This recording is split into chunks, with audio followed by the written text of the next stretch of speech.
अस्सलामुअलैकुम नाजरीन।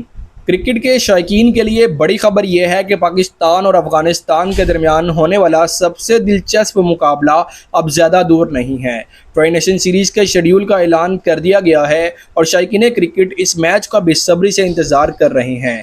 पाकिस्तानी वक्त के मुताबिक ये ज़बरदस्त टकरा 29 अगस्त की शाम 7 बजे खेला जाएगा और इस बार पाकिस्तान ने अफ़गानिस्तान के ख़िलाफ़ मैदान में उतरने के लिए अपनी प्लेइंग 11 भी फाइनल कर ली है। सबसे बड़ी तब्दीली यह है कि साइम अयूब को ड्रॉप कर दिया गया है और उनकी जगह पर फ़खर जमान को प्लेइंग 11 में शामिल किया गया है।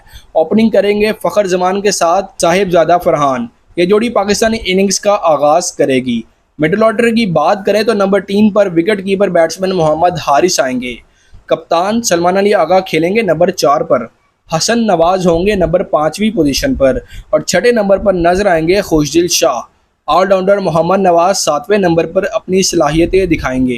बॉलिंग यूनिट में काफ़ी मतवाजन नज़र आ रहा है। शाहीन शाह अफरीदी और हारिस रऊफ अपनी तेज़ रफ्तार गेंदों से हरीफ को दबाव में लाने की कोशिश करेंगे।